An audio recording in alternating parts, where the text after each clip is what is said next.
So welcome everyone. I am here with my bestie, Sahara Rose. I'm Cassandra Bodzak, for those of you who are not listening to this on Divine Downloads. And I Sahara am has Sahara been Rose. Yes, I'm Sahara Rose. I'm the host of the Highest Self podcast, and we are so excited to dive into today's not an episode, not an interview, but really just like a conversation between two girls who are trying to really understand what's happening in 2020 on a spiritual level, who are on our own, spiritual growth journeys, who are spiritual teachers, and knowing how many people this year need the support and need someone that they can talk to about all of the different avenues that are happening simultaneously. So this episode is really a conversation that you're our third bestie. Welcome to the crew. And we're just going welcome. to riff on the spiritual lessons of 2020. Absolutely. Yeah. We did a podcast actually on Divine Downloads earlier at the start of 2020 as we were going into it, kind of chatting just about the same things that me and Tara voice note each over back and forth during the day. And I had such a tremendous reaction towards it. So many people emailed me and DM'd me and said how much they loved just listening in on the two of us talking about it and feeling like they were a part of that conversation and kind of getting to be like a little fly on the wall for our conversation. And as you know, the year is coming to a close. And I think a big thing that so many of us, especially in the conscious spiritual community, will be doing more than ever this year will be reflecting on the lessons that we learned and how much growth and how much evolution and all the things that changed in 2020. So me and Sahara thought it'd be fun to just hit recording and do a podcast double feature to talk about for, personally for us, what are the big lessons we're walking away from 2020 with. So you wanna hit it off first, Sahara? What's one of the lessons that you feel like you learned this year? Yeah, I mean, I think the biggest lesson, and this is just the most obvious one, but it's one that really can't be repeated enough, is you can plan a pretty picnic, but you can't predict the weather. Like bringing it back to Outcast, like true words have not been spoken. Like I remember before this year, I was speaking at this Mind Body Green event in New York, like in October, and I was like, 2020 is going to be the year of 2020 vision. Everyone was like, yeah. And like everyone was so excited about this year. I had never seen such excitement for a year in the history of my life. And we've lived through like Y2K. It was like 2020. Everyone was like, shit's going to pop off.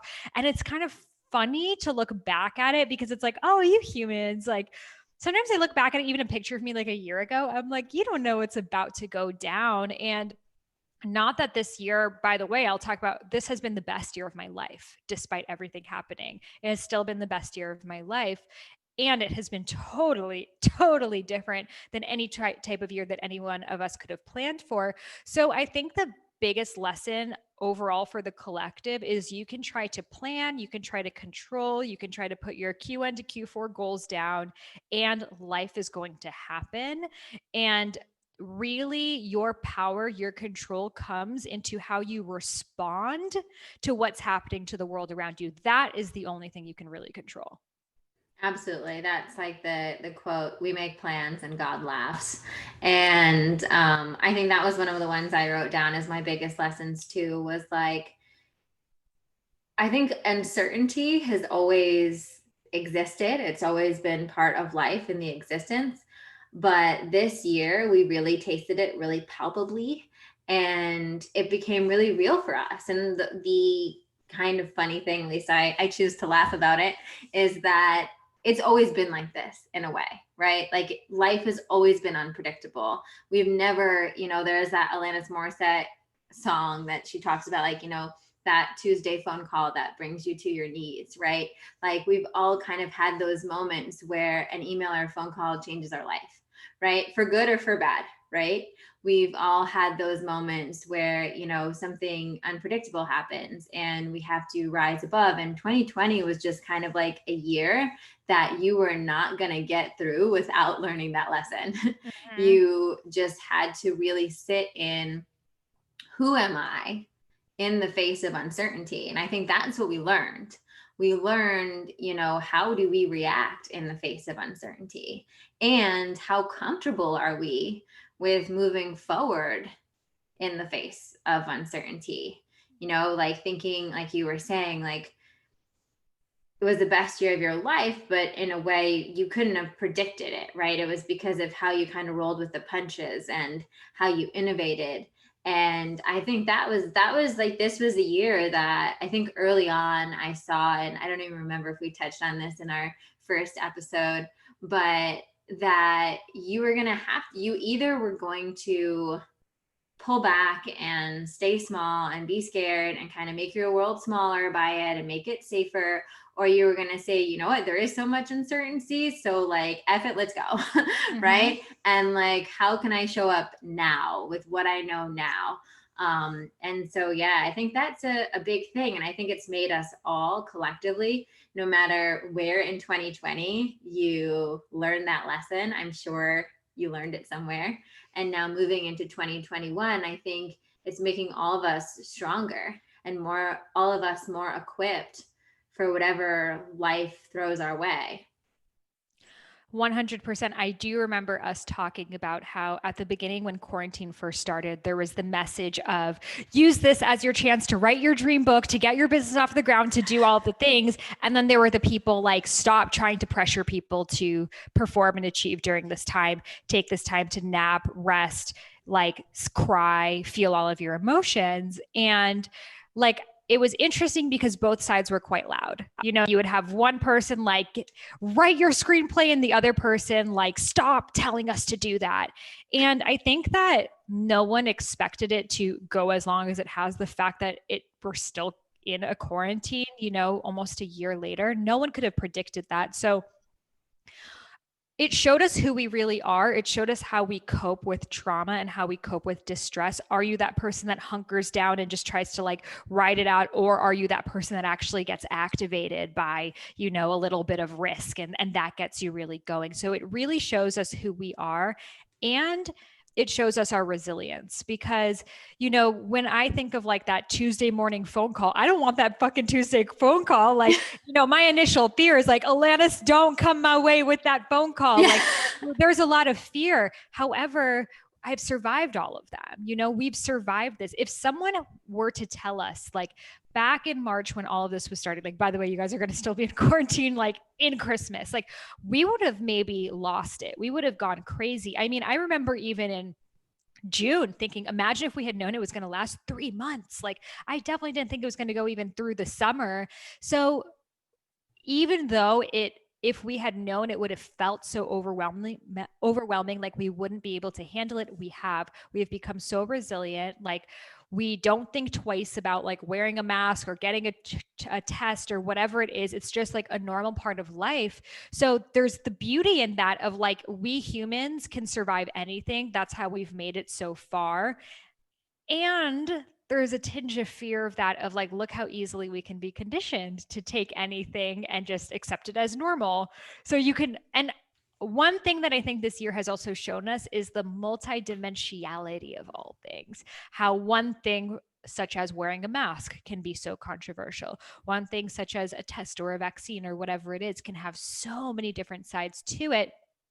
So it has shown us our differences as a country, as a world, and also our similarities of how we all really want what's best for the whole, and the information that we've received based off of our algorithms, our newsfeed, our news channels are going to inform us of different ways of doing so. Oh, yes. 2 things I have to add to that. So, the first thing is around, like, we had no idea how long this was going to go. And I think, going back to like those, like in the beginning of quarantine, where literally everybody and their brother was trying to give you your prescription for what you should be doing during quarantine, and whatever it was, like clean your house or take a nap or whatever it was. And really realizing this year, and then even with all the other subjects you said too, which I'll get into a little bit as well, how important it is to have our own sovereignty of mind more than ever, and how important it is to really be connected to your own intuition and your own individual path. Because I remember it was funny because some people were on the side of really wanting to rest and then feeling like bad because people were telling them to write their book or whatever, right? I was kind of on the other side, right? I was feeling really enthused, inspired, energized. I actually made like I hit like great numbers, in this year in quarantine, right? I felt so like my work is needed more than ever. Like people are taking like the more digital spiritual stuff more than ever now, right? And so to me, when I was getting all those rest messages, I'm at the place with my spiritual practice in a way where I was like, okay, that doesn't feel right for me, right? Like when I want to rest, I'll rest. But I think it's really important when you're in those spaces to be like, okay, all these people are sharing what's coming up for them. Right? The people that need to rest are probably sharing the rest message. The people that are excited and inspired might be sharing that message. And that's great. And I don't think there's anything wrong with anyone sharing whatever.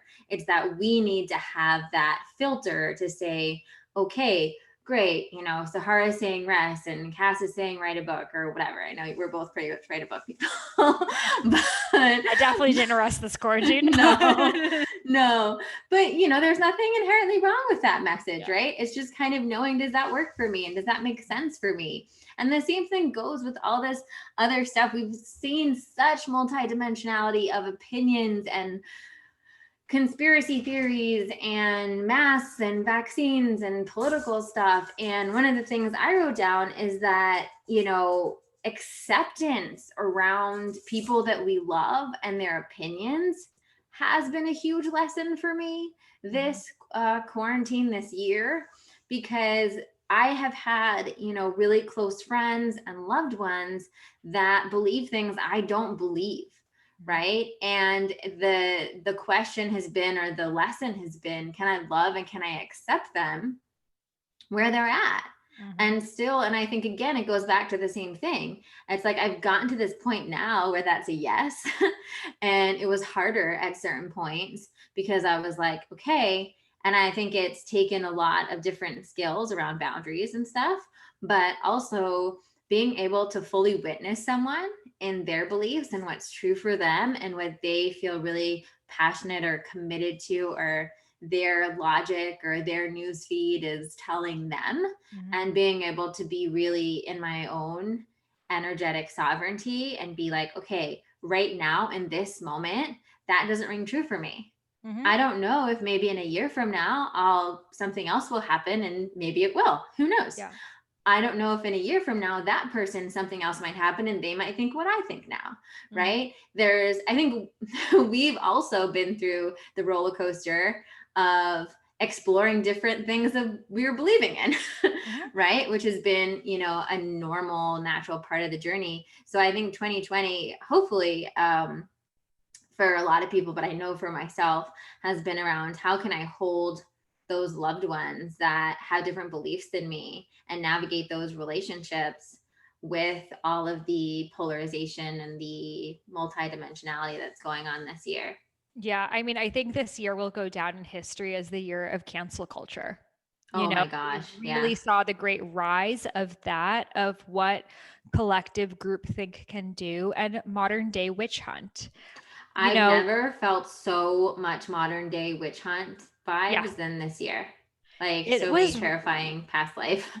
We both coach women all the time to speak their truth and to like show up in their power and their gift and share their magic with the world. And this was definitely the scariest year to do so because of how quick people were to take one thing they don't like about you, which could actually be something you did wrong, or could just be a difference of opinion, and create essentially this like groupthink movement to slander you and to tear you down. And in the witnessing of who this really happened to, was it happening to like legitimate like Ku Klux Klan members and like the like horrible like Republican people who are trying to make abortion illegal for all? No, it was not happening to them. It was happening to normal women by other women. And I think that for me was like a huge, like my nervous system was definitely the most out of whack in June because, the George Floyd murder, which was, I think, honestly, the most traumatic event of this year. But then what followed that, which was this like almost like very, very quick tear down. And we talked about this, I think, on another episode that we did together. And I think everyone was in the situation that they haven't been in before, of like, this really tragic death happened and no one knew how to respond. So some of us, again, like coronavirus, are quick to respond. I'm someone who's quick to respond. I'm like, I'm a very politically active person. However, not everyone is like that. Not everyone is even trained in that or knows about that or feels comfortable to immediately speak about something right after it happened. However, the way that people reacted to that, silence is violence, you must be a racist. And I saw the teardown of so many women who, most likely were afraid and didn't speak up because they didn't know what to say. And people trying to take down their entire careers. And that was really sad to see as a woman. Yeah, I think that this was a scary AF year to be a female leader or to be someone that was in the public eye at all.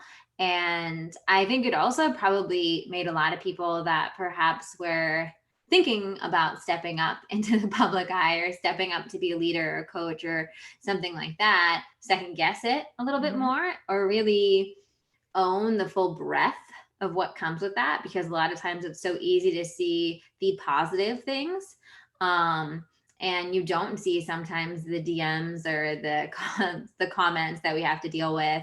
And how I remember I made a post this year about Breonna Taylor, which I thought, like, what could be wrong about this, and I still felt really firmly about what I wrote in the post. And I had people reach out to me that were pretty much, let's just say, did not agree that it was a tragedy, right? Mm-hmm. And it, like, I was like crying, and I was just like my head wanted to explode, right? Just around like, wow, there are people that really feel this way. Mm-hmm. And also, people that are violently attacking who I am because I've shared how I felt about it. Mm-hmm. Right. And so, yeah, I think it's definitely a year where it made you really like sit in, like, who am I as a leader? And I think it was really, it's interesting because I was talking to one of my best friends, Casey, is like such a human design dork, nerd, whatever. She like loves it.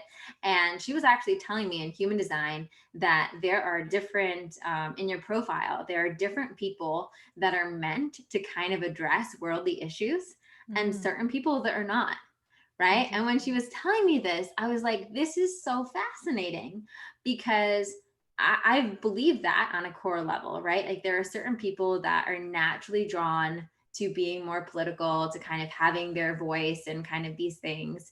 And there are other people, let's say, whatever, Sally, who like makes a mean cupcake and is awesome at decorating cupcakes, that maybe doesn't want to get involved in talking about political stuff and what's going on in the news. And this year it almost made that wrong. Like, if you had a Facebook or an Instagram or anything, didn't matter if it was for your wood carving business, like, you were like demanded upon to have an opinion on things, which I think led to a lot of opinions, and sometimes opinions from people that felt kind of forced in a way to give an opinion. Totally. And I think this was the year of learning sovereignty, because on the internet, there are millions upon millions of perspectives. So when you're trying to be told what to do, you're going to act one way, and then someone else is not going to like it. Then you're going to act another way, and then someone else is going to like it. And then what the feedback was, everyone was like, I feel like I keep getting it wrong. I'm doing what I'm supposed to do. I'm posting the black square. Oh, now I ruined this day because I posted the black square. And now it's this, and now silence is violence. Well, now it's performative activism. And now I'm sharing, but I should be giving Black people a voice. Well, now I'm not sharing enough, and it should be coming from me. And like, people's minds were spinning and going crazy. And what was happening was, then they felt like, screw it, I'm not going to do this, because everything I do, I'm being, criticized for or hated on. But also people really feeling strongly to stand up for this very important cause in this moment in history. So I think, and we still don't have a clear answer on like what activism through social media can really look like. I feel like honestly what happened were a lot of people just got burnt out and confused, and kind of just stepped away. Whereas there is such great power, like in what we were creating in June, of like sharing the different protests and sharing what was really happening behind the scenes and giving a voice and videos to police brutality in a way that has never been shown before. And I think the sensitivity around it, got to us. We shouldn't be as sensitive as we are. And on the other side of that, realizing that everyone's a human. So it comes back to this multidimensionality of this year that, in Gene Keys as well, we just entered a 7-year period of collective chaos. Yep. So we entered this period in 2020. It's still 2027. The first half is going to be more of the destruction of, judicial systems, medical systems, everything that is not serving us. And then the second half is going to be on the creation of what we do want to build. So by 2027, we're fully immersed into the new paradigm. Now, within that collective shift, we are different volunteers. So like we are definitely here to build the new. We're here to like, while everyone's tearing down the old, we are hunkering down and like, here are the new ways you can relate to yourself. Here are the new forms of education, wellness, etc. And I think that a lot more people are going to realize that they are also on that creation team, but because they're not really seeing people creating, they're more seeing like, shit, I should be destroying, I should be criticizing, and that's needed, but it's not everyone's role. So I think we're going to learn from this more and more. The way that activism and change can really come about is by all of us really being in our unique archetypes. Yeah, for sure. Being in, and it's so true. They actually, yeah, they call it the Great Change in Gene Keys, and it's a collective shift from victimhood into empowerment that's happening in these 7 years, right? Mm-hmm. So we're like releasing that like victim consciousness and that disempowered energy that's circulating on the planet. Well, even that word victim too, that's a word to talk about now in 2020. This has become a very triggering word. Yep. Exactly. Right. And it kind of has to, right? It kind of has to, so that we can heal our wounds around that word. Mm-hmm. Right. And I think there is something that each and every one of us, can look at and see maybe where we were a victim, or we would say we were a victim in our lives. Right. A lot of us have different traumas that we've withstood and different things in our own stories. And seeing how we can use that. It's funny, I just finished reading Man's Search for Meaning for the second time, which is Viktor Frankl. It's his book. He's a therapist that was in the Holocaust, in the concentration camps, a Jew that was in the camps, but they put him into service as a doctor. But anyway, he talks about the use of purpose and meaning through suffering, right? And it was, it made me think a lot about 2020, right? Is how it doesn't mean that we have to deny or diminish or, sweep under the rug the suffering that we've incurred, right? But it's like, if we can derive purpose and meaning and let that empower us, then now we've alchemized, right? We've shifted out of victimhood, but we haven't negated our experience. Right? Our experience is our experience, but we can now transmute that into purpose and meaning for what we're to create moving forward. So I do think that there's a lot of people that's their, first of all, it's all of our soul's mission in different ways, right? There's a lot of people that have specific suffering around things we're seeing publicly that are absolutely meant to use that as fuel to create something new and beautiful in the world and be the guiding light for the change. And I think especially the people that are listening to our podcast, and I know this has been a theme with literally all of my clients this year. They've been like, literally word for word, it happens at some point during our journey where they'll be like, but no one's ever done this before. And I'm like, that's exactly it. We're this generation of collective, right? This conscious collective, people that are listening to this podcast that follow us, right? That are the bringers of the new, right? That are meant to be doing things and innovating and doing things in a way that they've never done it before. And I think in a lot of ways, some of that cancel culture or that criticism or kind of the fire that we have had to walk through this year is an initiation of sorts, right? It's an initiation for us to really stand in our mission and our purpose and our courage to say, hey, you know, you can't burn me again. Right? Like I'm gonna keep prevailing, and this matters so much to me. And to have kind of the, the boldness and the courage that it takes to say, hey, no one's ever done it this way before, right? But I'm gonna do it this way. Right? I'm going to be the one that, even like your latest book, Discover Your Dharma, right? I'm going to take this ancient concept and I'm going to put like my authentic Sahara spin on it, right? And boldly share it in that way. And so many of my clients that are like kind of entering in, I have a lot of clients right now that are kind of entering in more historically male dominated fields, right? And they're all young women, right?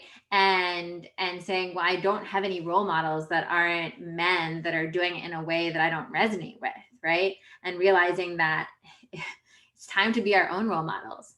And I think that's part of this great change, is saying we're not going to look up to patriarchal role models anymore, and whether they're male or female, right? The ways of an older establishment, or the Piscean, as we're also moving into the Aquarian age officially this year.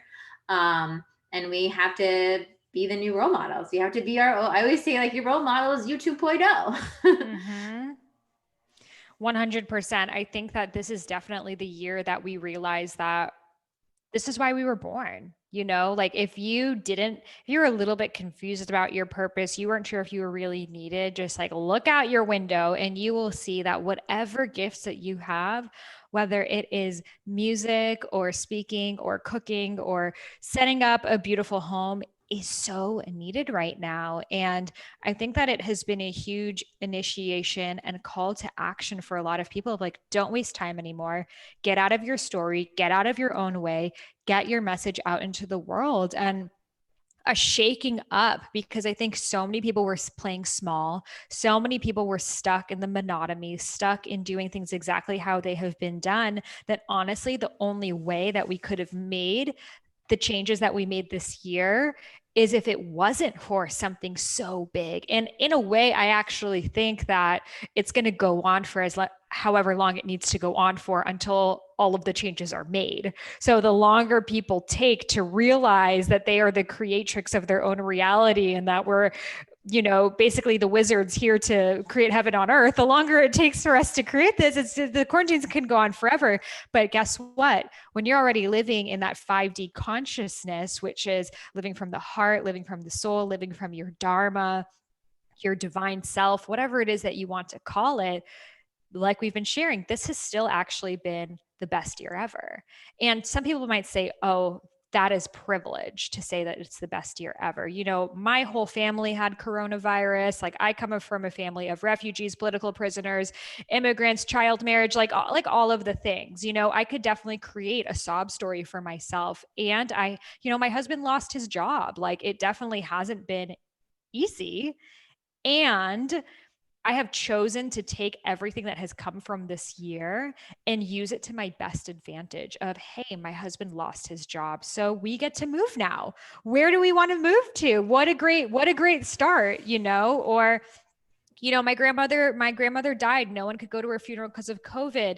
How can I commemorate her in a different way? How can I bring her more into my life and use her message more? Thinking that my father might get COVID and die because my mother had it really bad. And, to this day doesn't have her smell back, and how can I further heal my lineage and now do healing work that maybe I wouldn't have even done in this lifetime if it wasn't for those situations. So when I say best year ever, I don't mean everything has been easy peasy, that I haven't done a lot of crying this year and stressing and figuring it out. It means every single obstacle thrown my way, I have alchemized. And that's what magic really is. That's what when we talk about creating things in your cauldron is not meant to be empty. It's not meant to just, only have beautiful daffodils in it. It's meant to have all sorts of medicine and potion and ancestors and past lives and trauma and whatever it is that you have in your cauldron. And how do I churn that and churn that and churn that and add a little bit of what I want to add to it, which is my own passion and zest and way of being, and create that into the life that I want to live. And I see this year as the year that people made decisions that would have taken them years or decades to make. It happened so rapidly just in this year. So it's such a great lesson that if you want to make a shift in your year, whether it's leaving your job or starting a new relationship or moving across the country or whatever it is that you want to do, it doesn't have to stay on your checklist forever. It's just literally in your own mind, and you get to do it right now. And some of us learn through breakdowns. Some of us learn through obstacles. Some of us need to keep feeling pain, pain, pain in order to grow and shift and change.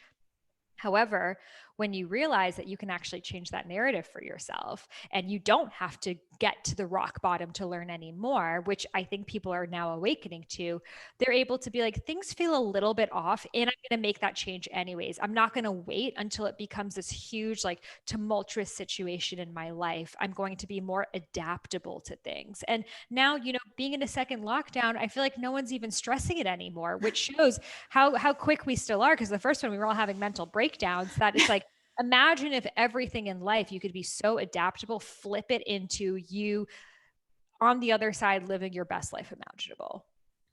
Absolutely. And, it's interesting. I want you to talk a little bit more about that because I know one of the big things that happened this year was you moving to Miami. And I know just for being your friend that this is not like out of the blue. Like this has been something that's been like kind of in your sphere of moving for a minute. But, combined with Stephen losing his job and that shifting because of how his career was so like in-person centric. How did you navigate? I'm curious for everyone else as well.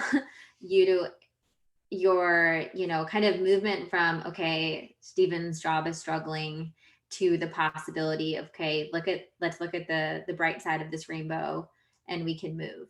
How was that transition? Were there things that you had to do to kind of alchemize that gold?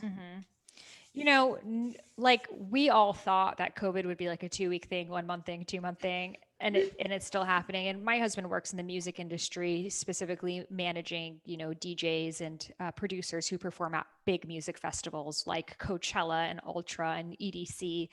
And these are like 100,000 plus people festivals, which are going to be the last thing that comes back.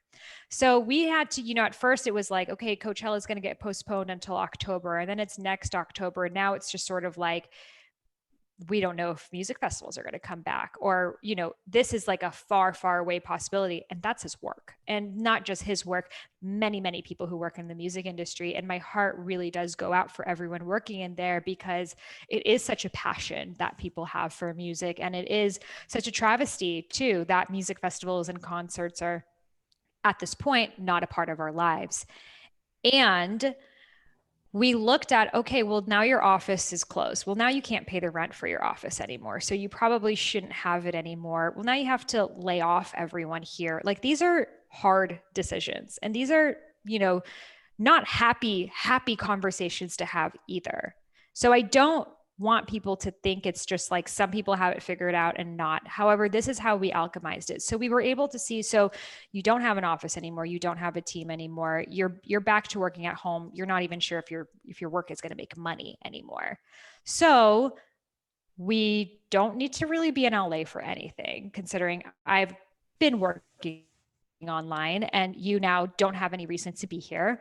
We're not sure what's going to happen with your job. We've always been interested in, not just Miami. There were, Bali we were considering, Hawaii we were considering, different places, but those other places weren't even a possibility at that time either. Like Hawaii and Bali were not accessible because of the lockdown. So Miami was kind of the only option that even could happen. But I had so many fears of leaving my community, like leaving my friends. I'm someone who community really matters to me. I was always having like rituals at my house and having people over, that I was also really afraid of making the wrong decision too. So it was a grapple, like months and months of like, should we do it? Should we not? Should we do it? Should we not? But I know that every time I've put myself in a new situation, whether it's moving to a new place or trying something new, I've always learned and I've always expanded and I've always grown. So we visited and I loved it. And I had hesitations too. But I figured, you know what, this next year is going to go by anyways. And I don't even know. I know how exactly it's going to play out with me staying in this apartment. It's going to be me continuing to, take my lap around this little lawn area, like hanging out at the same place, eating my same food, doing the exact same thing. Or there could be a new adventure waiting for me on the other side. And I don't know what that could look like, but I know I'm going to learn more about myself and I'm going to grow. And this is actually the perfect time to do it because we have no reason to be here. So we decided to go for it. And I'm so, so, so grateful that we did. Like energetically, well, first of all, I'm in Atlantis now. So it feels very Atlantean of expansion and growth and innovation. Like it definitely doesn't feel like retired in Florida vibes, which I thought it would be. But I share this because so many people have lost their jobs right now. This is, and work is maybe permanently going to shift online for a lot of people. So take this as a blessing. Take this as, if I could live in any environment in the world, where would I want to live? What elements really support me? For me, it's the water. I love having the water. I love the humid air because I am very vata, so I tend to get like dry and cold easily. So the warm humidity, that feels really nourishing for my body. To be able to just go downstairs and like walk on the beach and see the turquoise blue waters and be able to swim in there, that's what my soul really needs. And I think that this quarantine really taught us too to live in a place that you don't feel like you need a vacation from. Because before we could, you could live anywhere and be traveling on a plane every month if you wanted to. However, now it's sort of like where you are, you're really there. So do you love the mountains? This is your opportunity to move there. Have you always wanted to live in Canada? Like, why not now? Do you love Tulum? So many people are creating community there. And I'm actually seeing so much more movement and migration happening. And I think that it's really important because, especially as spiritual people, we're setting the grid. We're actually going to places that there isn't typically a spiritual community. And we're bringing that over to the small towns or the cities that tend to not be super spiritual, et cetera. And not only is this helping on a physical level of there's going to be more yoga classes there and vegan restaurants and all of that, but on an energetic level as well, if we have all the spiritual people like in LA and maybe some in New York and like that's it. Well, first of all, we're not going to be spreading the knowledge to the people that we want to spread it to. We're just going to be passing it around in the circle. But energetically, if you think about it as like, those like over the top cameras they take of like the world at night that have like the lights and you can see in the big city, there's so many lights there. Then you see in like Wyoming, you're like, where's the light? Well, we figuratively are those lights. So now because of COVID and what has happened, we're spreading, spread the light in your words. We literally are spreading the light to all of the places that have maybe never seen the light of day. And able to set that field and set that vibration, which begins with the types of foods we buy, the choices we make, but then also even the frequency of the place. And I see kind of the end of cities. Like before, you kind of had to like move to the city to make it because you had to go in person to meetings and events and, be around New York to make it or whatever it was. And now because everything's online, including events, et cetera, you can quote unquote make it in the forest or in the jungle or whatever it is you want to be. And I think that there's going to be such beauty in the I don't feel so alone anymore because there's going to be people just like you all over. I love that. When this started and so many of my close girlfriends, including you, all moved to different places. And I had this moment where I was like, oh my God, like everyone's gone. And I saw in my meditation later that day, literally exactly what you said. I saw like these little lights like going to their corners and like kind of spreading out to all these different places, and how all of us, it's true. And I had felt this way about the spiritual community um for a while that it was kind of like redundant in a way, like when you were like, and of course we're like in all those groups, right? So I love all those groups, but it was the same thing. It was like, you go to New York, you know your people, you go to LA, you know your people, and we're like our own little like posse. And it's true, it's like we need to be spread out, we need to engage in communities that don't have as many people, quote unquote, like us, right? And just our energetic vibration is going to shift that place. And also just who we are, right? Like I teach A Course in Miracles, and A Course in Miracles says that to be a teacher is to demonstrate, right? So we're all teachers, regardless of what your quote unquote profession is in A Course in Miracles terms. And so all of us are teachers of light.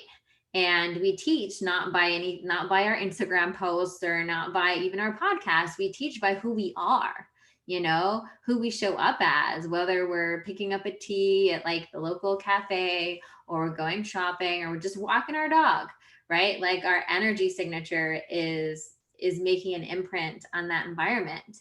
And I definitely think, you know, for me it's been less dramatic, but as far as the perspective on our living situation has shifted tremendously this year as well, because, you know, we were about to buy a house actually before all of this happened. And all the banks kind of pulled out of jumbo mortgages when this started because of the mortgage forbearance, and they didn't want to give out large sums of money when they were not getting paid by large sums of people. And so our plans kind of ricocheted, and of course me being me was like, told my fiance like, this is obviously divine, like there's a reason we're not allowed to buy a house now, and it's going to be okay because we need to get through whatever this is, because we're going to be different on the other side of it, and our priorities might be different and the market might be different, and we don't know. But I felt really strongly that it was heavily divinely held. And I'm so glad, because regardless of what the market for houses or whatever ends up looking like when we buy, we've fundamentally shifted what we want so much, because we went from being like, we want to live close to, we're in Orange County, so we wanted to live close to like the city center. There's like Newport and Corona del Mar, and they have these like super cute, like, you know, restaurants and cafes and shops. And I'm a big walker. I have a car, but I like to walk everywhere if I can. And I was like, I need to be able to walk everywhere. And we want the restaurants, and I want the cute little smoothie place, and be close to a yoga studio. And all the houses in an area like Orange County for that are astronomical and tiny with like no land. So it's kind of like New York or LA, right? It's like the closer you are to the cool stuff, the smaller your place is going to be, which I'm sure is everywhere. But, you know, this year has been so grounding in realizing how much we want space, we want land, we don't care so much, right? Like, what does it matter, you know, how close we are to restaurants and stuff? Like, if we want to go to them and that's a thing still in the future, we will drive to them, right? But we'd rather have like our home be a sanctuary. And I'm really glad we ended up finding a really beautiful place to live in this year, because it has made all the difference. Because both of us, I think, we are like wanderlusters, like we love traveling, and that's something I've missed so much. But it's been really even sitting with that and saying like, okay, what was I receiving from travel? What was I receiving from travel that I can give to myself, you know, here, right? What was, you know, whether it was the relaxation or the peacefulness, or, you know, like you said, an adventure, learning new things. You know, I've learned to like drive up to Tahoe, or, you know, have an adventure just by like exploring like a hike by my house, you know, finding like different ways to feed that part of me without needing to get on a plane all the time or needing to be somewhere. And in a lot of ways, one of the things that shifted for me a lot was I traveled so much. I didn't even realize how much I traveled until you pretty much couldn't travel. I was traveling like once a month at least for the past 5 years.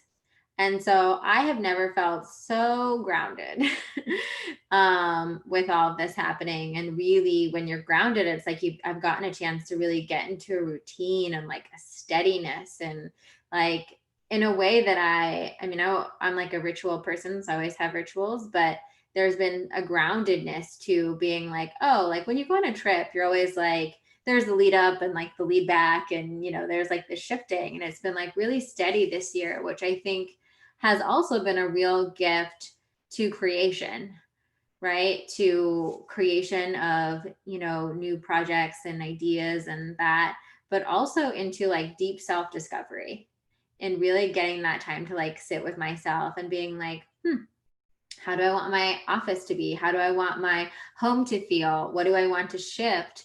What are the parts of me that I was able to run from when things were busier? And how do I let me sit with them, let me heal them, let me show up for that work right now, because I'm not off like being distracted and doing all these exciting things. Totally. I think that this is definitely the year to make your home your sanctuary and to create the life you don't need the vacation from. And so many more people this year like have been doing home redesigns and renovations and you know, I've realized how much it's worth paying extra for like the beautiful furniture or wall decoration or something like that I'm going to look at every single day versus like traveling that you end up spending all of this money. And it's just like, I obviously love to travel still and I'm excited to do it again, but I realized how much money I would spend on this quick trip. And you don't think about it. You're like, oh, well, like hotels just cost that much. You got to eat the good food there. You got to, try the spa, like you could get the good taxi and just like all of this money that you would spend on like a week of your life that if you now I think of everything in furniture. Like what could that get me in terms of like a carpet, and That's a really nice sectional. I don't know. yeah, exactly. I am like $2,000 I could get a whole new sofa, leather, Yeah. So it really has. And honestly, I am really grateful for the age that I'm at in this quarantine, because if I was like 21 years old and like in college and like fuck, I have to move back home with my parents and like I'm trying to like hit the club every night and I can't do this anymore, like I think this whole experience would have been much harder on me. But again, I think my soul chose, it knew this was going to happen and it chose to actually be with my partner at this time in the work that I'm in. And, so many of us have had these same conversations with yourself and Patrick. And like you guys got engaged literally in December, right before this all happened. And, imagine if this even happened 2 years ago, like you would have been single in this quarantine. Can you imagine? I mean, I know a lot of I people have thought are, of but that. it's so much, it makes it so much more difficult when you're alone. And I think whatever it is, our souls chose to be in this experience, whether it is being single with a partner, with your parents, whatever situation that you're in. And it's just made me really grateful for where I'm at right now, because I have already felt like at a place that I'm like grounded. I kind of know what I'm doing and I could just fully focus on that. Whereas in, your college years, you're so still attached to the community and the extracurriculars and the social engagements that, or even these high school kids right now, like how much of high school is like passing the note to the person at the desk next to you and like telling your friend that you like a boy, and like that's gone for now. And that it's sad, but I just have to know that it's going to give them a unique experience of, I was so excited to have a snow day. They got like a whole year of staying at home too. So whatever age you're in, whatever situation you're in, this was exactly what you needed to experience this as. It reminds me of that Hafiz quote that says, "This was the place God circled on a map for you." Yes. And I feel that. I feel that so strongly because I have thought about that. I literally thought about that because we did get engaged like right before this all started. And I was only, I was with my partner 6 months before we got engaged. So it was relatively fast. And it went from being like single to very committed. And it felt very also divinely guided, obviously. But looking back and thinking, like, I did think about that a few times. I was like, what if I was like still in my Santa Monica apartment? Like, and you know what? I don't think like, I think at first when we entered quarantine, I was like, oh, wow, it would stink to be single right now and be dating, right? But now, with my friends and my clients that are single, I've been telling them, and I firmly do believe this, I think there's a really epic opportunity for meeting your person right now. Because if you're open, right? If you're open to being on dating apps, if you're open to meeting someone over social media or Instagram or something like that, because you could be FaceTiming with them, right? I've been telling all my clients, like, have FaceTime happy hours, right? This is a great way. Famously, women often wonder, like, how long should I wait before we get intimate or before we kiss or make out or have sex or all this stuff? Like, guess what? You're on Zoom. There's no risk. You can have as many glasses of wine as you need to, right? You're sleeping alone tonight, right? And that's actually really nice because you have to build, I think, just like we were talking about this before the call, but certain things in life show you who your friends are, right?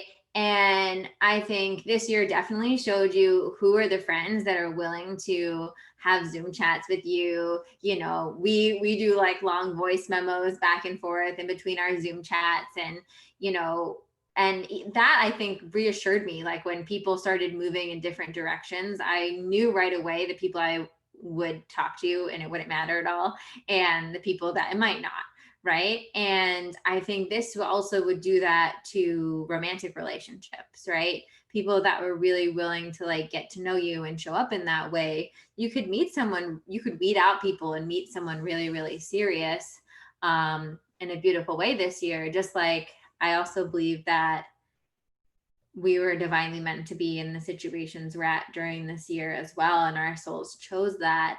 And trust me, like, going into like moving in with someone and getting engaged and then quarantining with them, it was such a great working thing for our relationship. And I was joking, I was actually joking with Patrick the other day, because I was like, I had this moment. We just visited my brother in Maine, who just moved out to Maine because his job went remote and he no longer wanted to like live in Silicon Valley and have that life. And he loves it, living out in Portland, Maine. Like, it's so nice and peaceful and relaxing. And we wanted to see him for Thanksgiving because I didn't want him to be alone. And that's a big deal for me. I don't know, I'm a very overprotective big sister.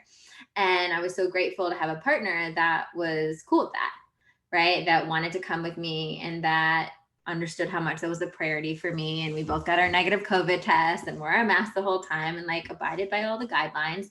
But this was truly like a year of your, what do you call it, apocalypse buddies, right? Like, when you think about that, like, we joke about that so much. Like, who are your, like, it's like a Tom Cruise movie and you have your 4 people. Like, who are you surviving the apocalypse with? Especially at the beginning, I feel like everyone, like when it first happened, everyone was like, let's Zoom call. Like, and like everyone was like reaching out to like Zoom call each other because for some reason we're like, now we have all of this time to Zoom, even though we're all like stressing over the news and totally did not have a lot of time on our hands. And everyone was going live on Instagram like all the time. It was literally be like 20 people live on my Instagram. I was going live every day doing my dance things. But then I feel like when it kind of hit in of like, this isn't really going anywhere, it's like, who are you actually staying in touch with? Because staying in touch is a commitment, it's time, it's energy, it's checking in, it's having that person on your mind, what they're going through, what they're moving through, holding space for them. So all of these people that you may have had in your life, it kind of made you realize, who are my more like, I see these friends when I'm out and we vibe when we're at the same dinner party, and that's what the relationship is like.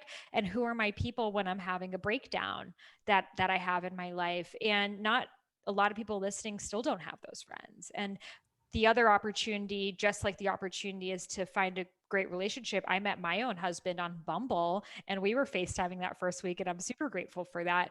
But also there's so many people who are really looking for genuine friendships now, because I think a lot of people have realized, like, I don't want these friends that I, see at this event and then we don't really keep in touch with anymore. People are really wanting deeply fulfilling relationships. So, there are even apps to find friends. We both have communities. I think finding a community that you align with is honestly the best way to make friends, but to put in that effort and to realize that to have friends, you got to be a friend. And I think too, like it made you see who is going to put in that time, who is going to put in that effort. Like, how does this friendship feel? Is it mutual, you know? And Yeah. I think that really came to surface, especially when so much of communication has gone to audio, Zoom, etc. So you can actually feel that a lot more of like, does this person actually care about me, or are they just using me for advice all the time and never checking up on how I'm doing? So just like careers and all of these moves happened really quickly, I think friendships budded very quickly and dissolved very quickly as well. Absolutely. And I think I love what you said. I think that's really important. I'm sure there's a lot of people listening to this that maybe lost some friends this year, not like physically, hopefully, but like lost those relationships. But and so if that's the case, I think it's like one, realizing that sometimes that's divine, right? Sometimes that's divine. Sometimes people just fall apart because they're not meant to continue on with you to that next chapter. And then the other like part of that is asking you, like, A Course in Miracles has this thing that I love about relationships. It says anything that you're feeling is missing in a relationship is what you're not giving. And I think it keeps you really honest because then you get really clear on like, am I checking in on them?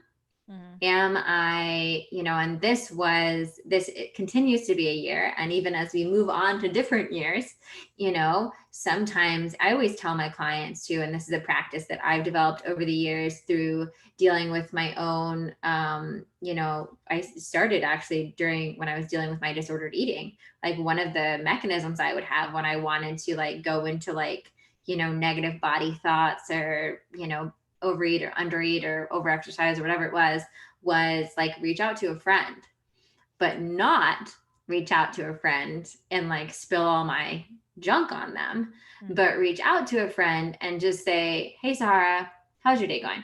Mm-hmm. Right. And just hear what's up for you. Because the second I'm asking what's up for you, I'm like out of me. Yeah. Right. And so it was like actually extra. Of course, it's okay with your friends to like ask for advice and, whatever, share what's going on when things happen. But I often think of that as a great tool when you want to just shift your space. And you also, it's like a double whammy win because now you're showing up for your friend.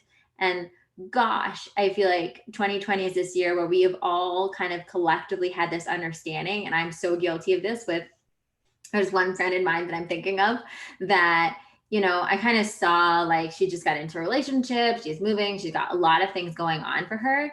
And so I just kind of assume like she's busy, right? Like she doesn't like need to deal with me and Zoom with me. Like she's got a lot on her plate right now. And obviously, luckily, like our friendship is such where as soon as I reached out and we talked, everything was fine.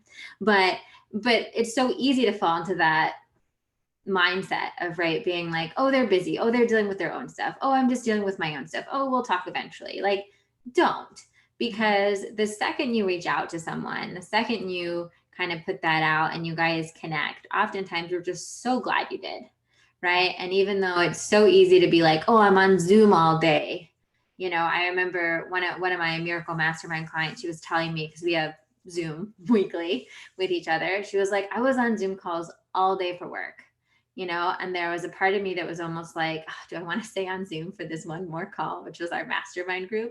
And she was like, no, because because this Zoom is the one all day that's for me, right? This is the Zoom that fills my cup up. And I think it's super easy to say that, especially for those people whose work has gone remote and they're like, oh my God, if I have to get on Zoom anymore, I just want to shut the computer and like run and hide after my day. But realize that like that Zoom that you have with your girlfriend and having like a happy hour Zoom or like a tea Zoom or dinner Zoom, where that's the one that's going to fill your cup up. And let's be real, like, where are you going to go to the other TV screen, the phone screen? Like, you're like so Zoom fatigue. When are you Instagram fatigue yet? It's like, what better that there's someone on the other side of the computer live wanting to talk to you and you can talk in real time. Like the fact that we're across the country having this conversation, I can see you nod and blink is such a fucking miracle that I think too, like we get to realize how lucky we are. We get to realize how lucky we are. We have the internet during this time. Imagine if this happened in the 80s or the 90s. Like you would have been at home having to check out your local newspaper every day, afraid if it has coronavirus on it, and see what's the latest according to this one piece of newspaper with no contact except for your landline that one person in your family could use. So I feel like as humans do this, it's like I think this comedian was talking about it was like the first flight ever that had Wi-Fi on it. Yeah. And the Wi-Fi wasn't working. They're like, oh, the Wi-Fi never works on this flight. And it's like, this is the first flight with Wi-Fi on it. Instead of what a miracle. I'm on an airplane flying in the sky to whatever destination I want. I don't have to like do anything.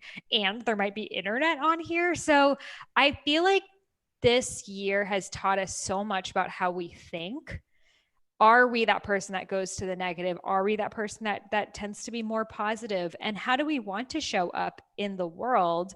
Do we want to, again, see it from the victim lens, see it from the, oh shit, all my friends want a Zoom call with me, poor me, or what a blessing, I have all of these people I get to connect with on Zoom. Or none of my friends have asked me to Zoom call with me, Yeah. right? And focusing on that instead of being like, hey, I know I was in some of my friends, like the one to go first in that scenario, to be like, hey, maybe like when it started, being like, I don't know if this sounds corny, but I'm like losing my mind, not seeing any of you. Like, can we Zoom and like have tea or something? Mm-hmm. And there were some people that were a little resistant to it at first, that were like, oh, I'm not really a Zoom person or whatever. I'm an in-person person. Let's just like, and that's fine. Like, let's have a phone call. Good luck. Right? And I'm like, first of all, like, okay. And then they've all since converted, they've worn them down. And it's true. It's like, it's so priceless, especially with your friends, or if you're dating someone or your family. I've been so grateful. My family's on the East Coast. Your family's some of your family's on the East Coast, right? Yeah, in Boston. And so I've been so grateful for that with them, because I haven't really been able to see them. Right. I'm like grateful that I get to FaceTime with my grandma, even though she has like no idea what's going on with the phone. She's like, oh my God, I can see you. Yeah. But it does, it makes such a difference. Totally. And I think that's another really important thing to touch on for this year is this has also been the year of family healing. I have seen every single person going through deep healing with their physical family, their ancestry, their lineage. It has been, I mean, I feel like ancestral healing is just like a mainstream word at this point, which is so amazing and so powerful. So I think that this has really been the year of when you're sitting in your home, you're sitting in your body, you're sitting in yourself, you're sitting in your ancestry, your lineage, what's around you. And I think also so many of us, when the holidays would come around, all of the articles were like how to like avoid awkward dinner conversations, or how to handle you staying with your parents for a weekend, and how to, have those conversations with people you don't want to have. And this year it wasn't that. This year it's like you were lucky if you got to see your family. And I think that we all really needed that awakening. Even for myself, I was definitely someone who would, not feel very energized about spending a lot of time with my family because of our differences, but because of the healing that I have done with my family now, I genuinely feel desire to want to spend time with them, which has never been in my entire life.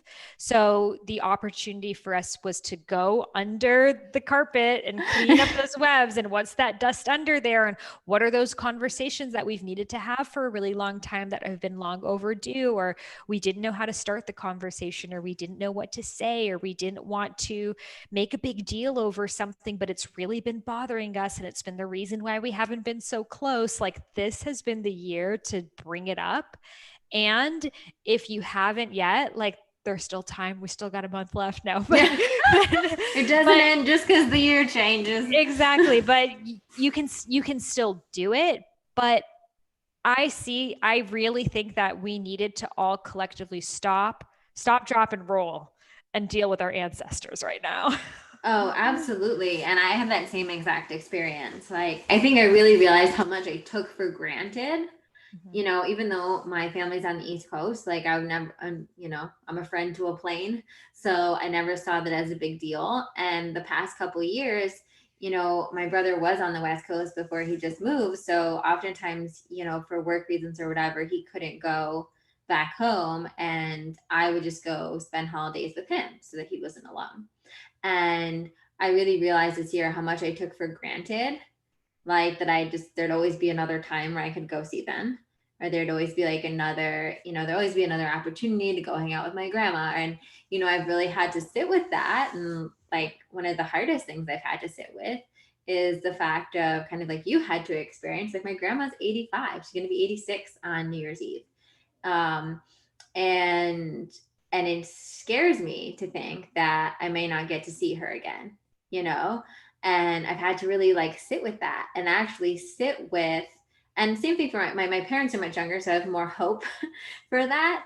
But actually just sit with that, right? Sit with that and trust that, as soon as that's possible, like my parents, so the reason I can't see her is my parents won't let me. I said I'm willing to quarantine and test and do all of that. They just still don't feel safe with it. My grandma has nodules in her lungs from like cancer, and they just don't. They're just very, very scared for her right now. So I understand that we're FaceTiming, but I've had to sit with that. Like, if this is the part of the divine plan, like if this is what it has to be, then I have to respect my parents' wishes and her wishes at this time, and I have to respect that, and I have to take responsibility for, okay, how can I be at peace with this? Mm-hmm. Right. And how can I show up in a way that I'm going to feel as complete as I can feel? Mm-hmm. Right. How can I call or FaceTime or, same thing with my parents, right? It's like, okay, like my parents are totally, not open to visitation right now. Right. And so it's like kind of just accepting that that's where they're at with it. And even though that's hard with me, I have to respect that and understand that they're scared and they're in a different demographic than I am, and be with that and show up in the way that I want to show up for that relationship so that I also can feel peace about that. I think it definitely, circling back to the first point of uncertainty, like my parents, like, were fortunate enough, they had COVID, so they have antibodies and they got negative tests. So they came in and visited us here. And when they left, I was like, we might not ever see each other again. And that's the case every single time we've seen each other, but it really hit me. We just might not ever see each other again. And how important it is to tell the people that you love them, and how important it is to not hold the grudges anymore, or to not feel like it's worth having the conversation because you don't feel like dealing with it or you don't know how to bring it up. Just do it now, because again, we just don't know what the future holds. And there's an immense sadness in that and an immense freedom in it too, to really be you and show up the way that you want to right now in this moment. Absolutely. And I think that's a good kind of place to full circle it, is that it's true. It's like the uncertainty of the fact that we don't know if we have tomorrow, or we don't know what a month looks like, or we don't know how long we have with our loved ones, has always been there through all of the ages of all the times. And we have lived in a collective privilege of getting to not be so present with that, right? Some of us are more present to it than others. Those of us that have had those kind of moments where maybe you lost a loved one unexpectedly, or dealing with certain things and that. But this year collectively has given all of us that, if anyone didn't have it, that awareness of being like, we don't know what tomorrow will bring. And whether that is, you don't know if you'll be able to go to the gym tomorrow. You don't know if you're going to be able to, have a wedding. You don't know if, you're going to have to deliver a baby by yourself. You don't know if you're going to see your love, like, and I really do think that there's so much power in living from that place and not letting it bring you into, obviously there, like you said, there's so much sadness with that, right? There's a lot of mourning that we have to do in the acceptance of uncertainty, right? And that's a necessary, like the crying and the feeling, that's like a necessary part of it. But then to get to the other side and think like, what am I going to do with this wild and precious day I have, this amazing life I have? And what do I feel inspired and divinely guided to do today? Not what anyone else is telling me to do, because at the end of the day, if today is my last day, if it's the last week, if it's the last month, what you're going to be the happiest with is the thing that you actually feel the most called to do, regardless of what anyone else is telling you to do. I think this is the year that death gets to become our friend.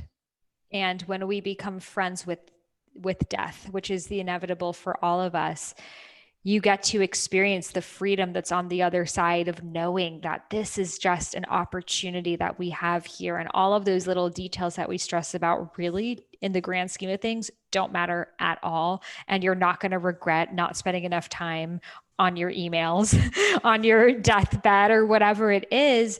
So what a beautiful, like, this is what Tantra is all about. The more that you are aware of your own death, the freer and more liberated you become. And I think that in our society, death was such a never spoken about thing. It was like death and ghosts, like bad. Don't think about them. Don't talk about them. And now, because it's on the forefront of our minds, it's a daily conversation. We realize, am I making the choices that I would be making knowing that I'm a mortal human? And that doesn't mean, like, I feel like when people think, oh, well, if it was my last day to live or my last year to live, I would just like be on roller coasters all day, or like, fucking around and doing things. But would you really? I really think the majority of us would be showing up, sharing our message, spreading our magic with the world, sharing our gifts, living our dharmas. Like, that is really what we would be doing if we knew how much time we have left. So to start just doing that now. Absolutely. Amen to that. You'd love harder, you'd live more, you'd shine brighter. And let that be the gift that 2020 gives all of us. Yes. This is a deep one. Right? Thanks for doing this with me, love. This is so fun. So much fun. And doing these podcasts like so invigorates me and energizes me. So if this was my last day, I had a good one. Me too. I'm glad that we left this for the world, our insights. Yes. And we'll put below, Sahara, as you probably know, has an amazing book coming out called Discover Your Dharma, and she's giving away tons of free goodies if you pre-order it. So check out that link below. I also have some awesome free meditations for you, all about divinely designing your life. So if you're someone that's been itching to get into a consistent daily meditation practice and you want a little help, and you want to connect to your guides and your divine support squad every day and receive that guidance and see maybe what would you do if this was the last day, check out that below. It's totally free and my gift to you. Thank you all so much for listening. We love you so much. We love can't you wait so to connect with you on our 2021 prediction episode. Yes, coming soon. 2021 predictions.